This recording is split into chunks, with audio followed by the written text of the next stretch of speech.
Hello everyone, how are you today? Hope you are doing well. I'm shooting this video on Sunday afternoon and then I'm going to upload it and then download it and then put it onto the YouTube channel as our Monday video. Still no manager, so don't forget, right down there, please subscribe, like, share, whatever. This video is something that's been asked a number of times, so people of the channel, those who have watched this and are on their own journey, not just people that want to see a kitty run by or some silly thing like the water coming down the wash or the homeless encampment. Some of the other stuff I filmed while out walking. Speaking of walking, I'm not supposed to walk right now because I have a problem with one of my big toe. It's called the grand toe. It's a grand pain in the, because it always is giving me trouble. That's a toe that almost cost me my leg. I almost lost my right leg because of the problem on my toe, but that was fixed due to 6 weeks of at-home IVs that I gave to myself. 4 of those had a PICC line going to my heart. I covered that more back that way if you want to see. I always point that way, like back, but I don't know, because if we read this way, to me, that, but I think really if you're seeing it back would be that way because you're seeing it as a mirror image. So I don't really know. But anyway, if you go back there, you'll see I had a toe infection, a problem with my toe, which caused a bone infection, which almost cost me my leg. So I had to take 4 IVs a day that I had administered to myself. Thank you to you taxpayers out there, because if it wasn't for you, I would have only one leg. I'd be wobbling back and forth right now, which I do anyhow. I'm gonna weebles wobble, but they don't fall down. But right now, it's my toe. It's giving me this problem. They don't want me to put any pressure on it. Like I shouldn't be standing right now. I should be seated, but I can't sit all day long. But what they want me to do is, if I do exercise, do something where I'm seated. So I would maybe ride the stationary bike at the gym, for example, because they don't want me to put too much pressure on the toe. Well, I'm a walker. I always walk. I like to walk a lot. And usually I try to get 15,000 steps per day, 7 days a week. They say to get 10,000 steps. At my age, I should get 10,000 steps maybe 3 to 4 days a week. So that's a lot more. First of all, it's more per day, and it's more days per week. But the reason I try to get 15,000 is I'm not that smart to figure out my actual steps that I wanted to get throughout the day. So if I'm out walking a brisk walk on the trail, that's one thing. But getting up saying, oh man, I think I want to get another bowl of cereal, and walk to the refrigerator. I don't want those steps included. So instead of trying to figure out the math, I try to get 15,000 steps, figuring that way I got about 12,000 good steps, maybe more than that. I probably get maybe 2,000 steps that are just the regular everyday steps. Go to the car, get in the car, turn the key, those kind of steps. So so I'm now still trying to cut that back. I'm trying to only have on there maybe 10,000 steps on my Fitbit, which would be about, in that scenario, about 8,000 steps a day for the 7 days a week. It's still more than I should be getting, because as a man over 50 with diabetes, they're saying to probably get about 5,000 steps a day in about 3 or 4 days a week. If I do get 10,000 steps a day, that's a lot. So they try not to get that many. I think a lot of that worry is about the heart or having a stroke, and I don't really think I'm going to risk for that. I'm not going to just sit back and wait to die. So I'm going to go out there. But what we're talking about today, 2 things really. This video, as you can see, is titled something about carbs. I don't really know what to do. How many carbs a day? What? Something like that. I got to make a clever title and a good-looking, fun, exciting thumbnail. So here we go. Whee! I don't know. Something for a thumbnail. I don't have a manager. Like I said, no manager. So please help me out by subscribing, liking, and sharing. Those are things a manager's supposed to do. But a lot of people out there focus on one thing. They'll sit in a chair and they'll worry about their whatever, their diet, their exercise, whatever, and they don't think about the rest of life. This is the entire life. This is from the top of our head to the bottom of our toes. This is every single thing about what's going on. If you want to be able to do this, you're probably going to have to control the noggin, number one. You got to declare your motivation, declare your willpower. What are you going to do? What's your plan? You may deviate from the plan. When it rained a lot, I'd modify my workouts, my exercise, but you may deviate, you may fail temporarily, and then maybe you'll succeed a little bit extra. It doesn't matter. as long as you're trying and you're doing good things. Don't don't abuse drugs. I've had people that talk to me about Ozempic, and other people say, well, I used to take speed to curb my appetite and give me the exercise, whatever. That's probably not good. Did you talk to your doctor about taking speed? No, I bought it from the neighbor kid who worked at the record store back in the 70s, or whatever the case may be. But if you just sit around worrying about, one, your diet, two, your exercise, it's probably not going to work for you. It may, I don't know. But generally speaking, probably not. Get out of here. It's one of those big old, looks like a black bumblebee or whatever. They don't sting. They just are scary. Get out of here, you. That's the hazards of filming outdoors. Also, there's a flower plant down here below on the ground. I'm not gonna turn the camera on, but it's covered in bees, and you gotta be careful so you don't get stung by a bee. But if you just sit around worrying all the time, it's probably not gonna be successful. You know, figure out what you want to do, how you can do it, what are you gonna do, and go from there. If you're just sitting around always just, oh my God, woe is me, or whatever, and then you also check your scale every day. Oh no, I gained a pound. Oh no, I gained 2 pounds. Oh no, I gained now another 8 pounds. Wait, I lost 3. That kind of thing, you're probably gonna drive yourself nuts. So I don't weigh myself every day. I weigh myself twice a month, the 1st and the 15th.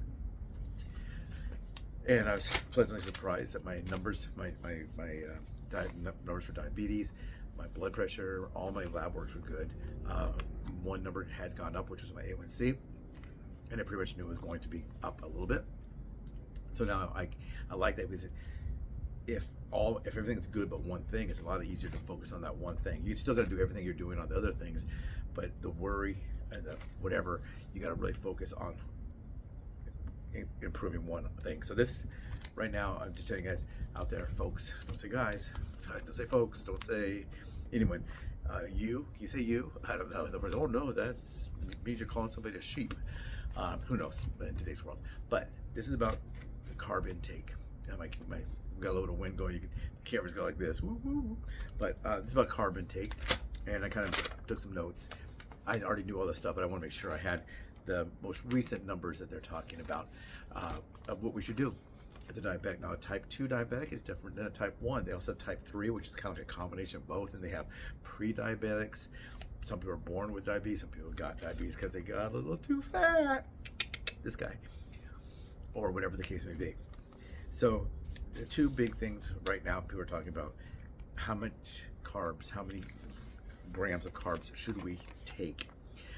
With the Veterans Administration, they were saying about 60 grams per meal and 2 snacks of 15. That's probably a little high. The CDC, we'll talk about, first let's talk about diabetics, then we'll talk about the next one. The CDC says that 45% of your diet should be from carbohydrates. 45%. So that works out on a regular, like a man or whatever, diet, about 45 to 75 grams per meal. 45 to 75. And they're saying to get approximately 200 grams per day. So I think this is based on not even snacking, is what the CDC is saying. They're just giving you a breakdown. They're saying, we believe you should get about 200 grams per day. And in doing so, if you have 3 meals a day, get 45.75 grams per meal. And then they don't really discuss snacking. They don't really discuss how you're going to do that. Now, if you're a woman, you might eat fewer calories than you would if you were a man. So that would still be 45% of whatever you are eating, whatever number of calories you're taking in. Some people say that's pretty high. To me, 200 grams a day. What I was doing before was basically doing the 60. What I'm trying to do is what I try to do. The VA was saying to do about 60. I was trying to get about 30 per meal. So 30, 60, 90. And then if I wanted a snack, maybe I would take in let's say maybe 2 of 15. So you got 30, 60, 90. And then we're going to add 2 of these at 15. It's another 30. It's about 120 grams per day. According to the CDC, that's pretty low. But this is as a diabetic, and I don't know if the CDC is talking about if you're a diabetic and you're trying to maintain everything. Like, okay, I'm a diabetic, I don't want to take too much or too little. I'm going to be right here on this even. But if you're trying to improve your health, maybe talk to your doctor, talk to your pharmacist, talk to your nutritionist. Maybe you need to bring it down a little bit. I don't know. They also, this is just the blank numbers. They're saying, David, you're diabetic, so you take 45% of your calorie intake and make that carbs. David, you will get approximately 200 grams per day. But they don't know. This is a number that they put out there for the world. They don't know, do I walk a lot? Do I drink water? Do I smoke? Do I take drugs? Do I abuse alcohol? They don't know anything other than the fact that if you're diabetic, that's what they suggest you do. There's no way they can take in all the factors involved in your life or my life. They can't take that into consideration because they don't know us. That's why you gotta talk to your doctor and your pharmacist. Now, the next thing is, a lot of people I know, and you do as well, have tried the keto diet. And there's a bunch of groups on like Facebook, and they show some keto meals. I posted one yesterday. Today's Sunday, this coming Monday. I posted one on Saturday. And what was it about? A zero carb meal. Zero. Tap, tap, tap. Zero. Zero. Is that possible? How can you have zero carbs? Well, you gotta watch the video. Go back there. Zero carb meal. Zero, zero, zero, zero, zero, zero. Whoop, whoop, whoop, whoop, whoop, whoop. Zero. None, none, none. I'll go ahead and put the link down here. But that was all part of a low carb, no carb in this case. Things that don't take a lot of time to do and things that don't cost a lot of money to do. A lot of people say it's too expensive, I can't do it. But keto, a lot of people fail with keto. They start the keto diet, they're excited, they see they're getting good numbers, they check their blood sugar. They do 2 or 3 days of keto, and they say, wow, my blood sugar's at half of what it was before. Maybe you had your morning blood sugar was 210, now it's 105, 100 or whatever. Wow, my numbers are now good. But the problem with keto, and not saying bad about keto, and you watch TV and Atkins commercials, and hey, and I'm this handsome feller. I've worked with that guy, by the way. I'm a handsome fella, and I'm on TV, and I've been in a movie, and look at me. And you see all these celebrities talking about all this stuff. And there's some recipes you'll see on those keto, the keto channels. Great. I have one that I do myself for pizza that I created my own self because I didn't really my own self. Like, who else is going to create? I created for myself because I didn't really like the ones that they had. I don't like cauliflower. I don't like to be too. I do like a good hand tossed pizza crust, but I do also like something thin and crispy. They have one that you make. You take some canned chicken and you smash it all down, and you make a circle out of it, and you put that's really not my thing. So I did my own. Maybe I'll make a video on that. But keto is keto neato. They're saying that instead of having the 200 grams of carbs that the CDC is saying, they're saying they have between 20 and 50. 20 or 50. Most of the plans are less than 35 grams per day. That's not per meal, that's per day, the entire day. So if you're taking in 30 grams, you're taking in 10 grams per meal versus 45 to 75. And what happens is people get tired of it. They just get tired.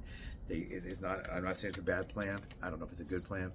You gotta talk to your doctor, because it could be a great plan for me and a horrible plan for you. It could be great for you and horrible for me. We just don't know. But what happens is they get bored. They want to eat something else. They want to go to an event. Let's say it's a kid's 3rd birthday party, and your sister invites you to the party. You're all excited. Woohoo! My nephew or my niece is turning 3. Woohoo! The big 3. I remember when I was 3. Probably you don't. But you go and here's some birthday cake. I can't have any. Here's some ice cream. Can't have any. Let me open my little bag here. I have some almonds, and I have a little piece of dark chocolate. That will now take the place of a meal. So now I can have 2 meals a day. What happens is they just get bored, and sometimes your other numbers will have a problem if you're eating just pure meat. Let's say, or your meal is now 98% meat per day, and now maybe your cholesterol goes up. I don't know. Maybe your triglycerides go up. I don't know. But a lot of people do try keto and they fail at keto and they feel bad. So if you can't do the keto thing, but you could do the low carb thing, if maybe you're gonna do a regular meal, just cut out a little bit of carbs. Maybe instead of having cereal for breakfast, maybe you're gonna have an egg and a slice of bacon or something. There's little things you can do, little tweaks you can do to bring us down. But this whole video is based on calories. I'm not calories, carbs and also you gotta watch calories a lot of times. But what are you gonna do? Are you gonna do a regular diet, a low carb diet, a keto diet, a combination of those different things to do? There's a lot of the, even if you're not on a keto diet or a low carb diet, if you look at some of the recipes that are out there, maybe there's books, and there's an air fryer book all on keto, and there's an air fryer book on low carb. I've seen both of those. A lot of people like to cook that way because it cuts out a lot of the fats. But if you're on a keto diet, a lot of the part of the keto diet is to have fats with every meal. They say you're gonna have some keto friendly piece of French toast, and you want to put a big glob of butter on there. If you add some salt, add some sugar, add some pickles or whatever. They want you to have salts, and they want you to have fats, and it's a lot different than a lot of our diets we had when we were talking about only cholesterol. Remember, don't eat eggs, don't eat this, don't eat that. Well, the diet with the keto, it is eat this, eat this. A lot of things you see, I'm not supposed to eat that. Well, that's because they're only focusing on keto as the diet, as it comes to mostly diabetics. You have to understand, you're not just a diabetic. A lot of people say, oh, hey, here's my friend David, he's the actor. No, I'm just David the guy. When I was in the military, oh, this is David the Air Force guy. This is David, Air Force. Here's the Air Force guy, Dave. They'll put your job title ahead of who you are. This is Dr. So-and-so. Well, the Dr. So-and-so, although it's great to be a doctor, wow, what an accomplishment, you're still a person first, and I think that's what happens. We kind of lose that focus. So you're not, Jimmy the diabetic, or Susan the diabetic, or Jamil the diabetic, or the, high blood pressure, hypertension, this hypertension Helen, or whatever. You're a person, so please focus on that. Remember, talk to your doctor, talk to your nutritionist, talk to your personal trainer, your whatever you have available to you. Check with your health plans. A lot of it's probably be covered. If you don't have insurance, people say, well, I don't have insurance, so I can't do this. Every county, if you're in the United States, every county, every state, and the federal government all have programs. You can go online right now. Even if you live not in the United States, you can go to WebMD. You can check some of those. You can go to the Americans with Diabetes Association, the ADA. They also have the American Disability Association. I think they're the same initials, so they might be interchangeable, because if you're diabetic, you're probably disabled. But there's ones on there for high blood pressure. There's the Heart Association, the Lung Association, all these different associations that assist you for free. If you can't afford a gym, you can maybe afford to walk. But whatever you do, you got to check with your doctor first and do that and make sure it works for you. Everybody have a great day. Hopefully your journey's going great. How many carbs can we have? Take care, everyone.